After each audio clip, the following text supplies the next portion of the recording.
At the end of the day, if you don't like where you are, you can move because you're not a tree. But sometimes that takes time, and that's fine. But the only thing I have a problem with is if you're spending the few hours of free time you have every day, not making arrangements to change down the road, but rather bitching about your situation, then I kind of have a problem with it because you have the opportunity to at least start the process.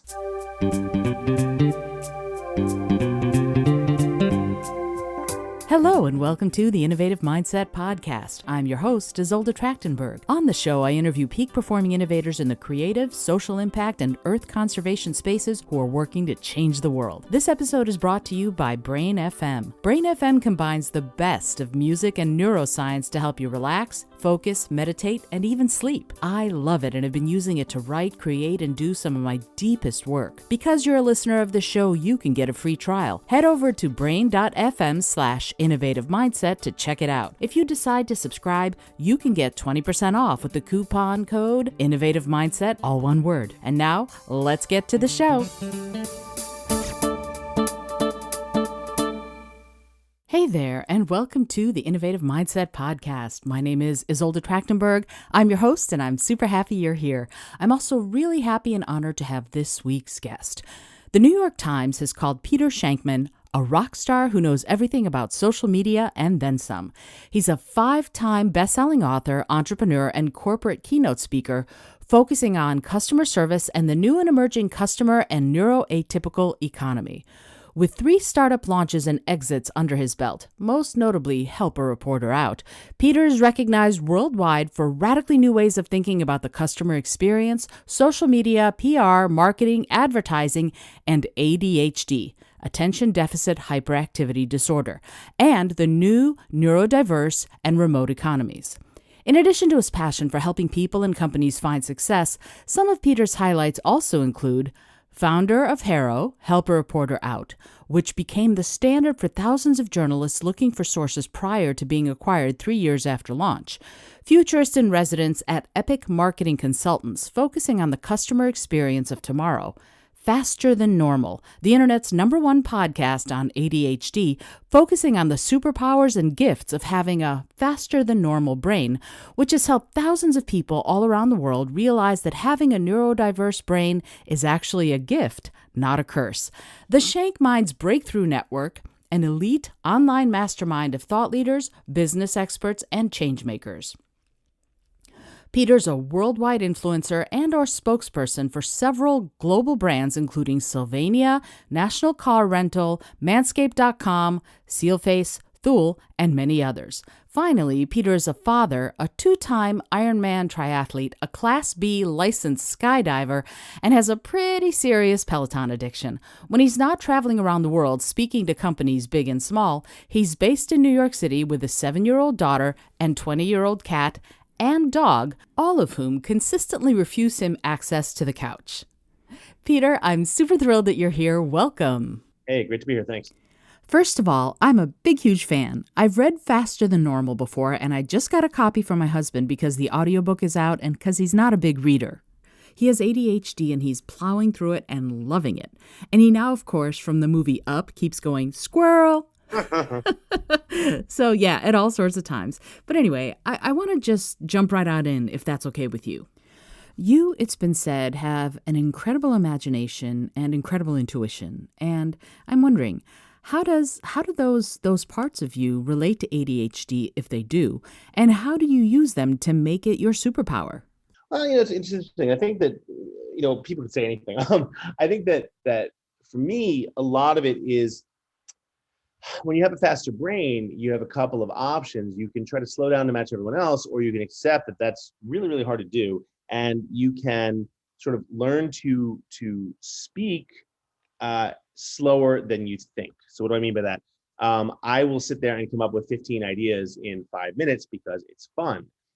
13 of them might be beneficial, 2 of them might be terrible, whatever. But I will spend time to sort of understand what's going on and then present the top couple of ideas to the world. The difference is that I've accepted that no matter how calmly I do that, there are going to be people who think the idea is crazy.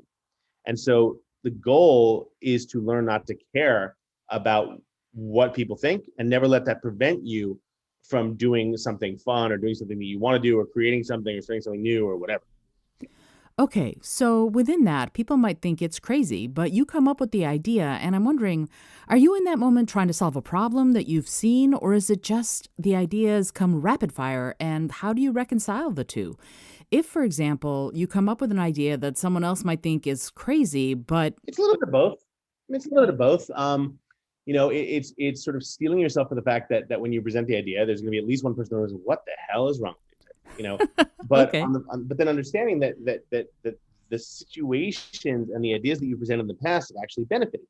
I have a little bit of a positive track record in that, and that I've had several ideas in the past that have actually turned into, great companies or multi-million dollar exits, things like that. So that gives you a little bit of credibility. The key though is to keep moving forward. The thing about ADHD is that forward motion. Whether you have ADHD, whether you're an entrepreneur, forward motion is thrilling. And if you're not going forward, even if you're just standing still, it kind of feels like you're going backwards, and that's a problem. So for me, it's always about forward motion. If I have an idea and it doesn't work, I try another one. That doesn't work, I try another one. And there are going to be ideas that'll work. It happens all the time. So the key is to keep moving forward no matter what. Okay. And yet, there are times when ADHD is something that allows you to think laterally, to look at things from a different angle. How does that align with the forward motion that you're talking about? There's several ways. I mean, the premise of, just this morning I was on a call with a client, and the client was going back and forth about an idea that they didn't see it working, and rather than try to sort of convince them it would, I said, well, what if we go 45 degrees to the left and look at it this way? And all of a sudden, oh, okay, well, maybe that, it's all the stuff that I got in trouble for in school, right? Speaking out of turn, cracking jokes, disrupting the class because I talking about something, I completely come up with something completely different type thing. All that has sort of allowed me to use that to my benefit as an adult. The key is to be in an industry, to be in a place, to be in a world where creativity is lauded, is not pushed down and thrown away.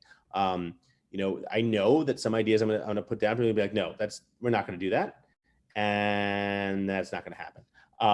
And sort of once you realize there are going to be people like that, and you just move on, you find your people. You find the people who appreciate what you can bring to the table. I heard a great quote once, because there have been times when I've had to let people leave my table because we just didn't, they couldn't understand my speed. I couldn't understand their non-speed. And I heard a great quote.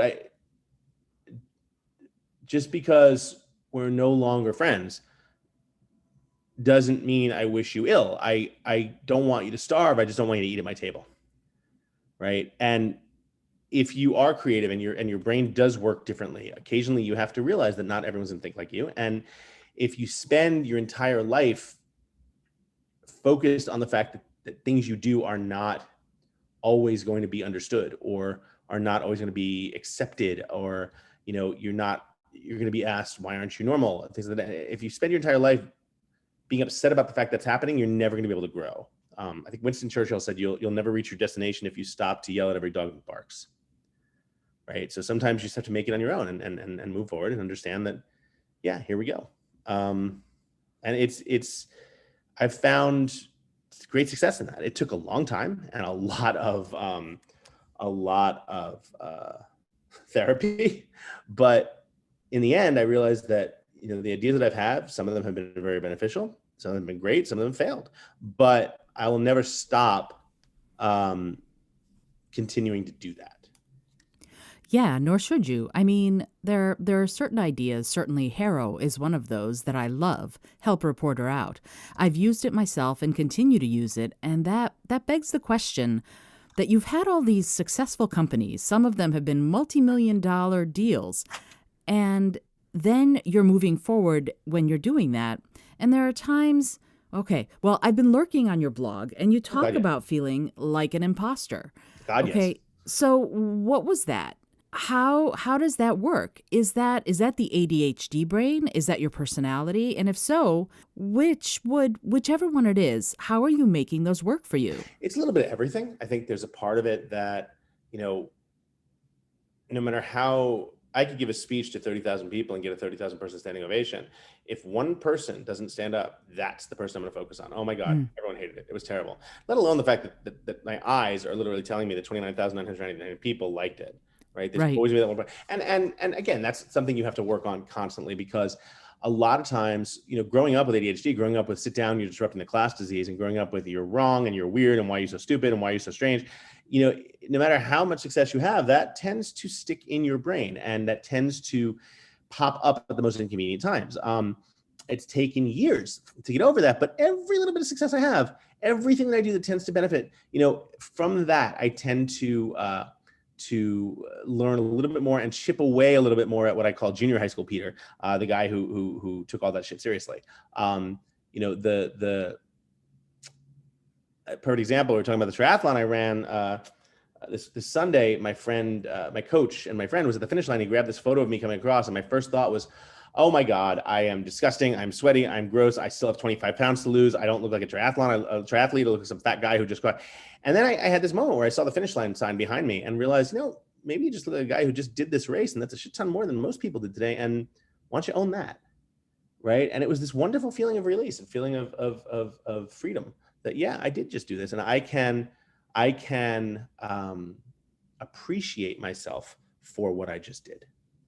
And it's hard to get there because, you sit there a lot of times with your ADHD and, your concept that today is the day when I wake up. Today is absolutely the day the New York Times is going to have written a huge article about what a fraud I am, and everything I've done has just been luck. And then when they don't, it's obviously because I'm not important enough to be written up by the New York Times. So there's this constant battle with yourself, but you do what you can do, and you every day you chip a little bit more away at it. And yeah. It's so fascinating that you say that, because again, my husband has ADD, and he and I talk about this a lot, about the notion that no matter what he does, he doesn't think it's good enough. No matter he's an artist and a clown, and he always comes back with stories of not thinking that he did well, no matter how well he did. It just wasn't good enough. And on some level, it might lead him to strive, but there are times when he just gets down on himself, and it's very hard for him to motivate himself, and it's impossible for me to motivate him. So do you get to those places where you actually just stop and go, you know what? I just can't today. Or are you always going, no, this is it, right? I get there all the time. And, I have ways to make sure that I am, that I don't let that affect me. Let it affect me as little as possible, but that way I exercise is massive, right? I have to exercise. I have to work out. I have to get that brain chemistry going in my brain every single day. I was up at 4 a.m. this morning. I was on the bike for an hour. It gives me the chemistry I need to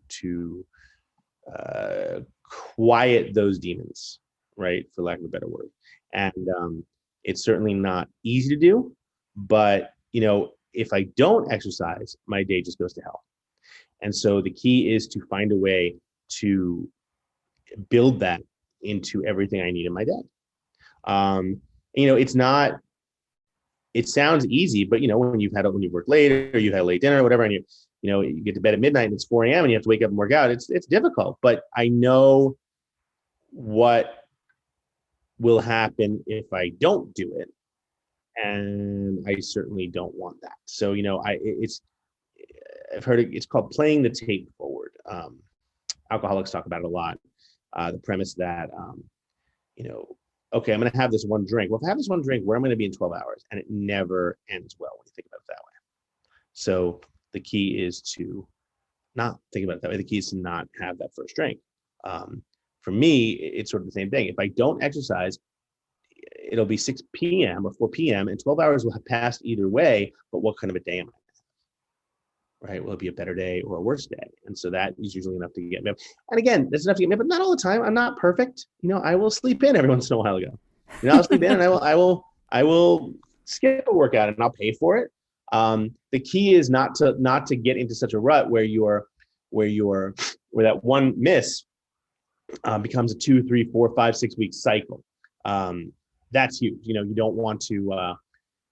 It's one of the reasons I rarely drink anymore, is because I would I wasn't going out to get drunk, but I'm going to a client event. Oh, the alcohol is free. Great. I'll have 4 drinks. I'll have 5 drinks. I wasn't getting drunk, but I wasn't, I'd come home a little hungover, not hungover, but, I'd be a little dehydrated. I wouldn't wake up the next morning and work out. Well, I'm not up. Okay. I might as well, I blew the workout this morning. I might as well get a bacon, egg, and cheese to suck up the grease, or 2 of them.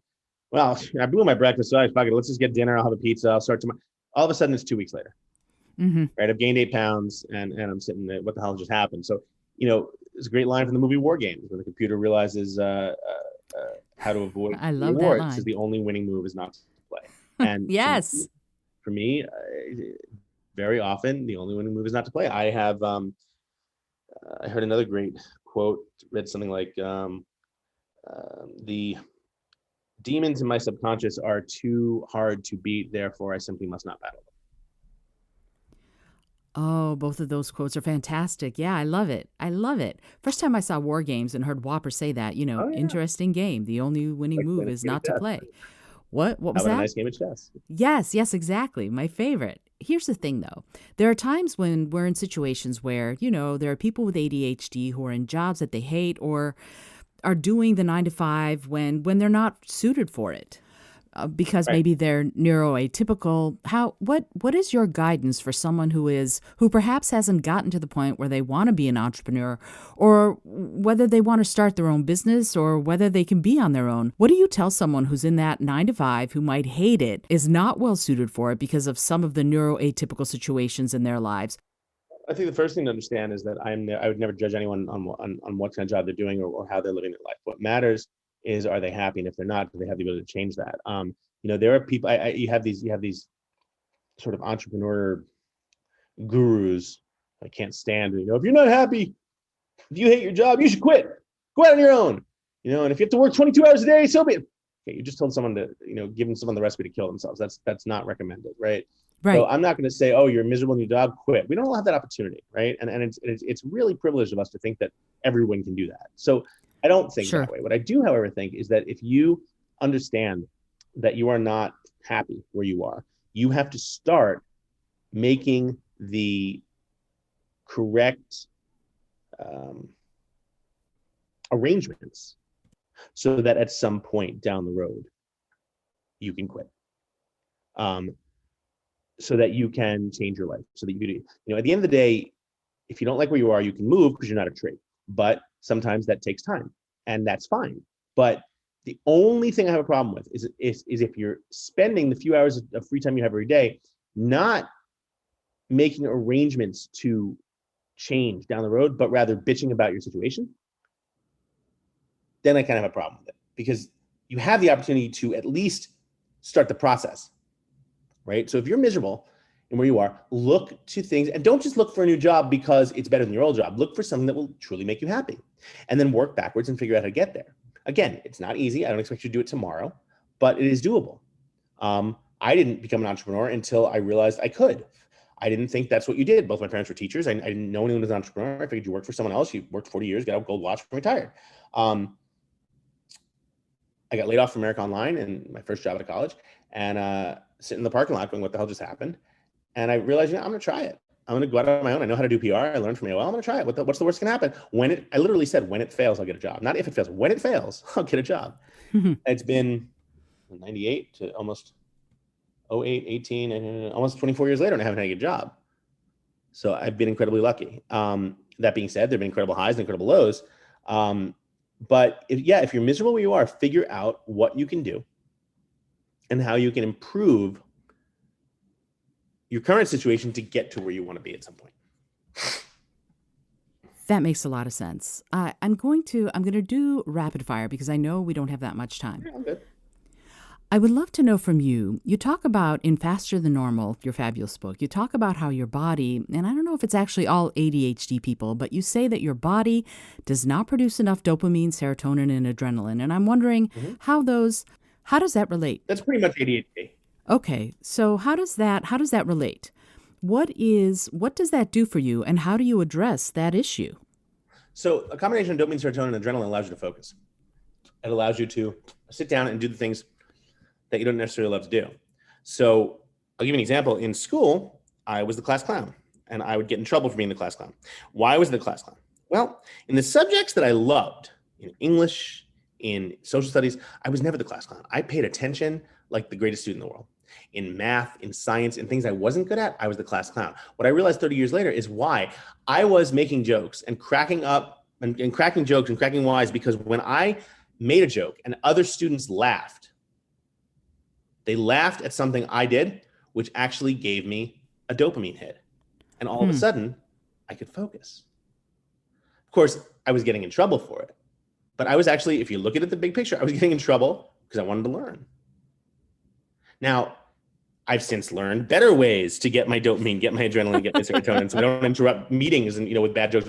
But the logic is sound, right? It is the same thing.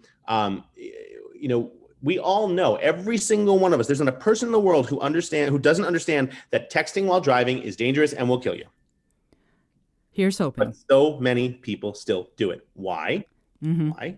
Because every time we hear a text, every time we see a message, every time we get a tweet or reply or whatever, our brain actually releases dopamine. It's an addiction. So it's no different. If dopamine gives us that focus chemical and that ability to be happy, then yeah, obviously you're going to want it and you're going to look for it.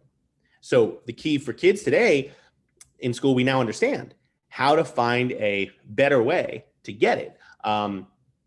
I've spoken to schools where they've installed something called bouncy bands. They're these little bands that sit on the legs of the chair, and the kids can bounce their legs on them without making any noise.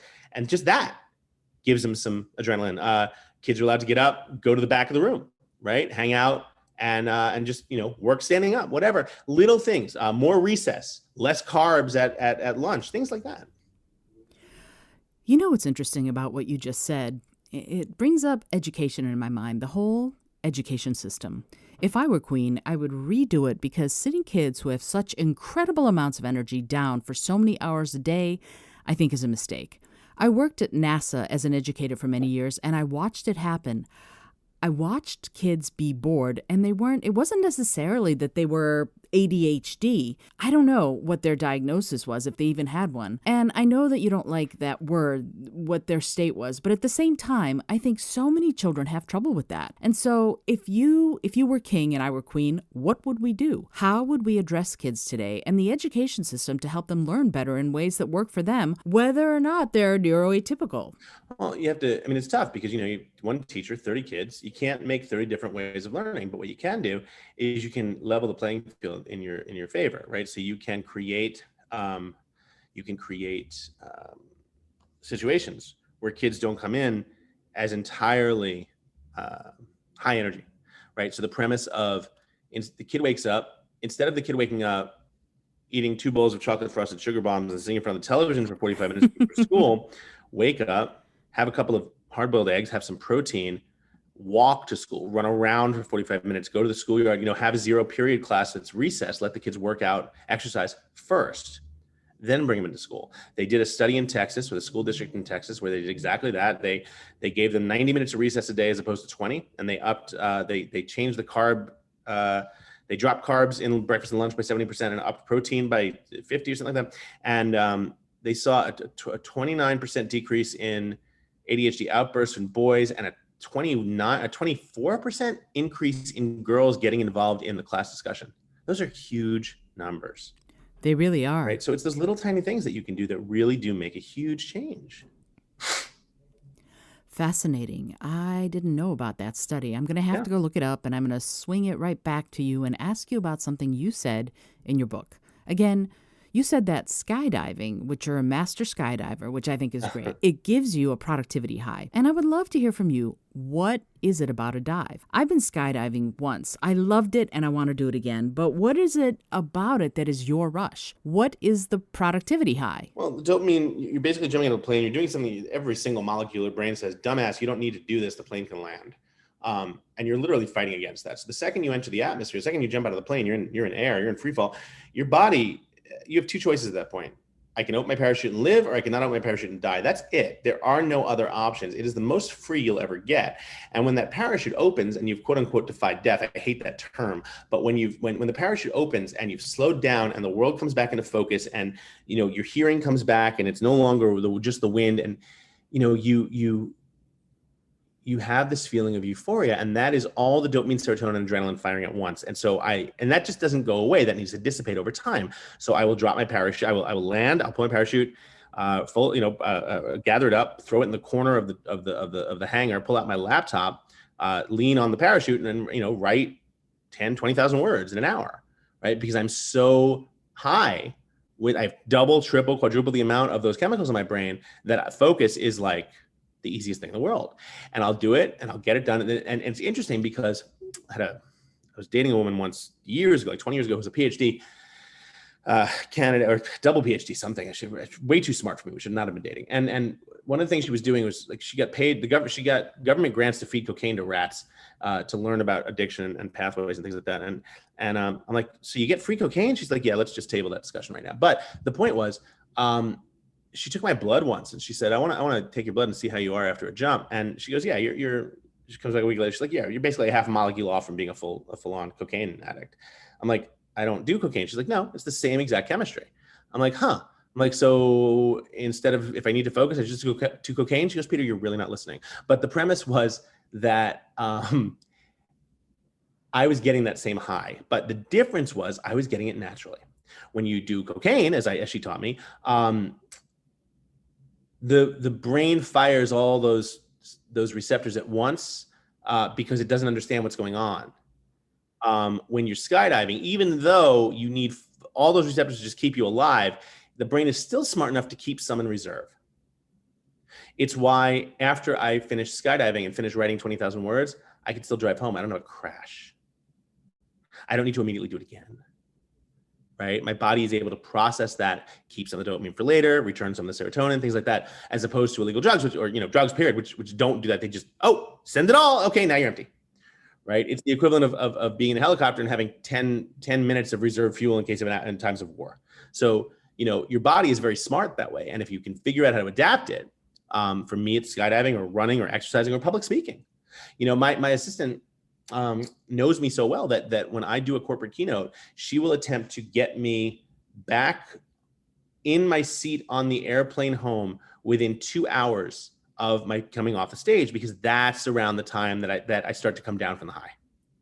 Right. And if she times it well and there are no delays, I will sit down on that plane and I will fall asleep until we get home. And it's the greatest feeling in the world. It's the deepest sleep I'll ever get.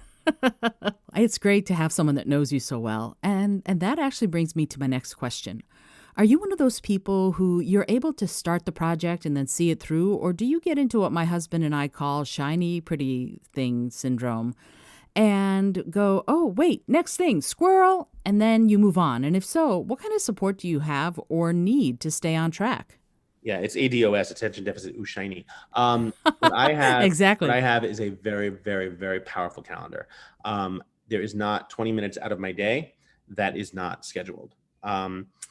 It was brutal during the beginning of COVID because all my keynotes, which went virtual, I had a keynote in Stockholm. Okay, well, I know I'm taking most of my day to fly there. I'm going to sleep. I'm waking up the next morning. I'm speaking. I'm spending the day there. Next morning, I'm flying back home. That's 3 full days, right? That's 14 hours on a plane and round trip. That is a lot of scheduled time where I can write. Now, that same keynote the 45-minute keynote that would once take 3 days now takes about 45 minutes. So I'll do it at 4 p.m. or at 7 a.m. or whatever on a Tuesday out of my apartment. I'm done at 7:45. I've just done all my work for the week. And I'm like, okay, well, got a lot of free time. Huh. Oh boy. I could start another company or maybe try meth. It's like you have to, yeah. So one of the things I realized right at the beginning of COVID is I have to schedule shit. It doesn't matter if I have nothing to do, I'm going to schedule something to do. So I spent a lot of time. I bought kettlebells. I've gained 16 pounds of muscle in the past 14 months because what the hell else am I going to do? Right. Right. But I made sure that my schedule was full and it's putting these rules into play. I don't allow myself to everyone's like, oh, watch it on Netflix. No, the only time I'll allow myself to watch Netflix or Hulu is when I'm on the bike, because if I allow myself to do it once, I will watch Netflix and Hulu every day. And that's it. I will never get anything done. So I only allow myself to do it when I'm working out because I know I can't do that forever. So it has to be about putting these rules into place. Same reason I don't, that I have 2 sides to my closet and they're labeled, right? I wake up in the morning, I look, am I on the road today? Am I speaking somewhere? Am I on TV? No. Okay, t-shirt and jeans. Oh, am I traveling? Am I speaking somewhere today? Okay, great. Button down shirt, jacket, and jeans. That's it. My sweaters, my vests, my scarves, all that stuff. It's in my daughter's closet. So I don't have to see it, because God forbid I had to look at that stuff. And, oh my God, what should I wear today? I know. I remember that sweater. Oh my God, Laura gave me that sweater. I wonder how she's doing. I should look her up. It's 3 hours later. I'm naked in the living room on Facebook. I haven't left the house. Oh, it sounds like I'm living with you instead of my husband. That's exactly how he does things. And it's interesting because that notion of decision making, what it sounds like you've developed is specific processes to address the fact that you have sometimes got these issues, either making decisions or getting on to the next thing. Do you detail them somewhere? Are there places where if someone goes, okay, I want to know how Peter Shankman does it, where can someone go if they're interested in finding out more about your process and how you've managed to make ADHD your superpower? So I occasionally offer coaching. I offer high-level coaching. I have a site for that called shankminds.com/ADHD coaching. I don't love coaching. I don't call myself a coach, but I occasionally help people. I talk about this stuff all the time on at shankman.com. I talk about it on any of my social channels all the time, which is at Peter Shankman on all the channels. I encourage people to email me. You are welcome to reach out if you want to go for a run, or the only thing I will not do is sit down with you for a meeting. But you want to go for a walk and talk. You want to do an Aaron Sorkin style West Wing meeting, and where we walk 25 blocks and never stop. I'm happy to do that. I am always, what I used to do when I go to the airport is, if you really want me bad enough, you will take a ride to the airport with me, right? We'll take New Jersey Transit from the city to the airport, and you'll have me for about 40 minutes. Talk about whatever you want, right? And you'd be amazed how many people would do that. So yeah, for me, it was really about knowing what works for me, understanding that it might not work for everyone else, but being happy to share what I do at the very least. Ah, I love that. And I'm so grateful that you said that, because at some point I'm going to take you up on that. I won't run, but I'll walk. So I have just a couple more questions, if that's okay. Sure. I wanted to ask you about new ideas. They come to you fast and furious. Where from? What does your brain do differently in that way? And how do you file them? Or do you just remember them? I write them down. I write everything down. When I run, when I exercise, I use my Apple Watch. I make notes. I make memos. This morning on the Peloton at 4 a.m., I came up with 2 video ideas. I put them both in. I said, remind me in 3 hours to try this or to write that. As long as it's written down somewhere, I can then transfer. When 3 hours later, when it reminds me, I could transfer it to a Google spreadsheet or whatever. And I'm able to keep this on when I need to do. Okay, I got to create something this weekend. Oh, look, all this stuff I have. Right. So I write down everything, because, some of the greatest lies in the world, oh, I'm only 5 minutes away. Is right. Those great lies, the check is in the mail. And I'll remember it when I wake up. Oh, absolutely. I never do. And I do keep a journal right by my bedside so that I can write first thing in the morning. That is so important to me as someone, I don't have ADHD or ADD, but I do forget, and I get lots of ideas. So I think I'm so glad that you said that about writing everything down. I think it's such a fantastic way of making sure that the things that you think are important actually get down and kept as important.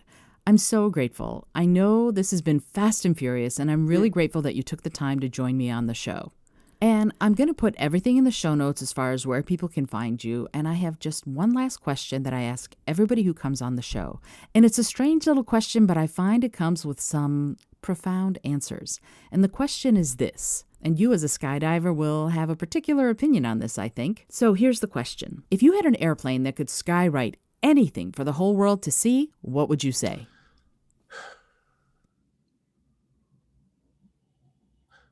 Love yourself more. Oh, that's beautiful. Thank you, Peter. I really appreciate it. I appreciate you being on the show, and I appreciate what you said. My pleasure. This is Isolde Trachtenberg for the Innovative Mindset Podcast. I'm really grateful that you joined us. This has been a fabulous, albeit quick conversation with Peter Shankman. Maybe we'll be able to get him back on the show again to talk even further about the ADHD brain and how you can use it to innovate and create and be creative. Until next time, this is Isolde Trachtenberg reminding you to listen, learn, laugh, and love a whole lot.